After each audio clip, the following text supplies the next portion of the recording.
Hello नमस्कार सर्वांना। सर्वप्रथम ओम नमः शिवाय। मी कोमल स्वागत करते तुमचं आपल्या आणखीन एका नवीन ब्लॉगमध्ये। तर आज आहे गुरुवार आणि आम्ही घेऊन गेलो होतो आर्याला एका अंगणवाडी केंद्रामध्ये, जिथे मुलांना डोसेस पाजले जातात, पोलिओ डोस, विटॅमिनचे डोस आणि त्यानंतर तिथे वॅक्सिन पण दिले जातात।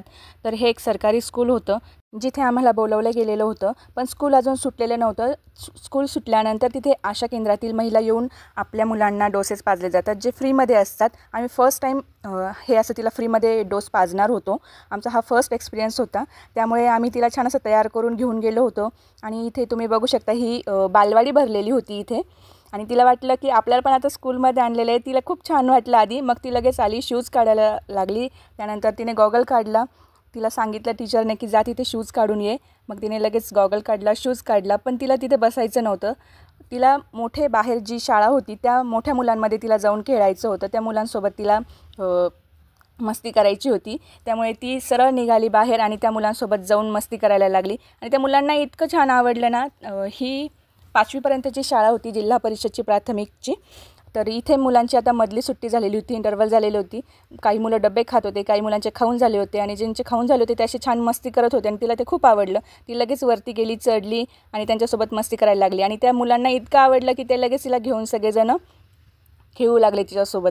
काही जणांनी तर अक्षरशः तिच्यासाठी भांडण केलेत की मला घेऊ दे, मला घेऊ दे असं करून। आणि तिला पण इतकं छान आवडलं, ती सगळ्यांना मस्त नमस्कार करून हाय करते, हॅलो करते, सगळ्यांकडे जाते, सगळ्यांना म्हणते, बोलते त्यांच्यासोबत। त्यांच्याकडनं चॉकलेट घेतले, त्यांचे डब्बे खाऊन आली।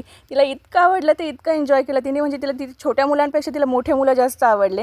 आणि तुम्ही बघू शकता इथं सगळ्या मुली तिला घेऊन अशा खेळू लागल्या आहे।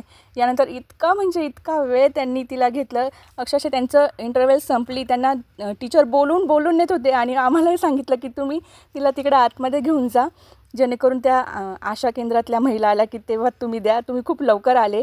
ॲक्च्युली आम्ही 9:30 वाजता गेलो होतो आणि त्या 10, 10:30ला येतात, त्यामुळे आम्हाला थोडंसं लवकर गेलो।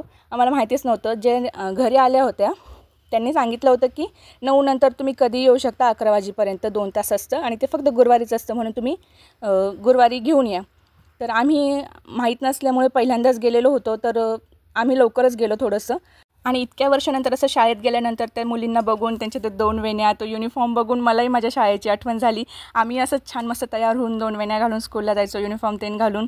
थंडीचे दिवस होते म्हणून छान स्वेटर पण घातलेलं होतं। त्यानंतर आम्ही तिला घेऊन आलो आतमध्ये, आणि तुम्ही बघू शकताय इथे आता ती ह्या मुलांसोबत आता थोडंसं रुळली होती, त्या मुलांसोबतही मिक्स व्हायला लागली होती। तिला मी तिथे जाऊन बसवलं, तिला म्हटलं बस ह्या दीदींसोबत खेळ, त्या दादांकडनं तुला ड्रॉइंग करायची आहे तर ड्रॉइंग कर। मग तिला एका मुलाने त्याचं ड्रॉइंग बुक दिलं आणि तिला सांगितलं की तू कर इथे ड्रॉइंग।